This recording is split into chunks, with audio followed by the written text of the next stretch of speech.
श्रीराम जय जय राम.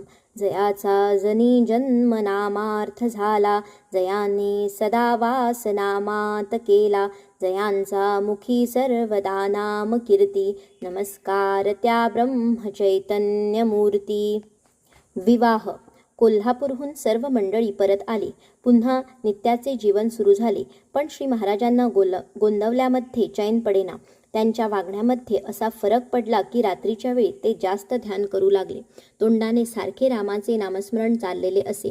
जुने मित्र भेटले की तेवढ्यापुरती थट्टामस्करी होई, परंतु त्यानंतर लगेच श्री महाराज अंतर्मुख होऊन बसत. वृद्ध आणि अनुभवी लिंगोपंतांच्या नजरेतून ही गोष्ट सुटली नाही.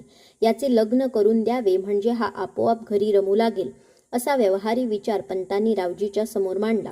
रावजींना आणि गीताबाईंना दोघांनाही पंतांचा विचार पसंत पडला आणि सर्वांनी मिळून श्री महाराजांचे लग्न करून टाकण्याचे निश्चित केले. श्री महाराजांना 10वे वर्ष संपून नुकतेच 11वे वर्ष लागले होते. 9व्या वर्षापासूनच त्यांना मुली सांगून येत होत्या. नातवाचे लग्न करण्याचा पंतांचा मानस आहे असे कळताच आणखी मुली सांगून येऊ लागल्या. गोंदवल्याहून 8-10 कोसांवर खातवळ म्हणून एक गाव आहे. तेथे संभाजी मल्हार गोडसे या नावाचे एक चांगले सज्जन, श्रीमंत व लोकप्रिय गृहस्थ कुलकर्णी म्हणून असत. त्यांच्या कुटुंबाचे नाव भागीरथी.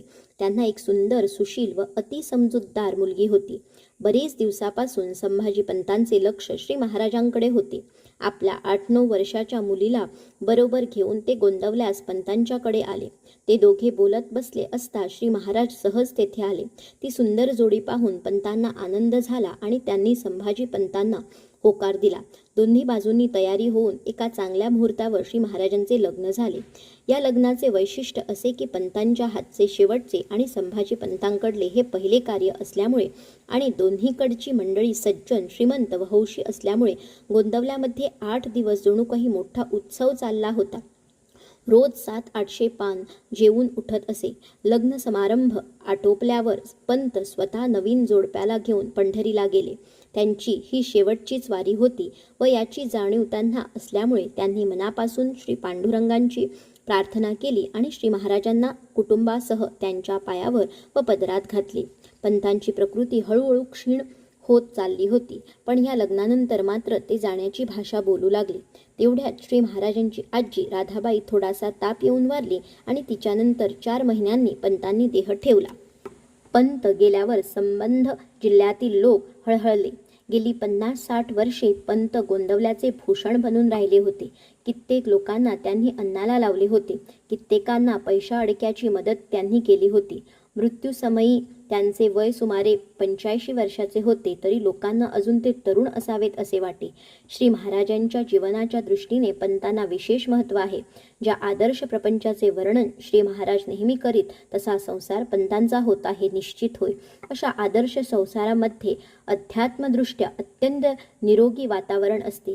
त्या वातावरणामध्ये श्री महाराजांची पहिली 11 वर्षे गेली. लिंगोपंतांच्या वागण्याचा श्री महाराजांवर परिणाम झाला यात शंका नाही.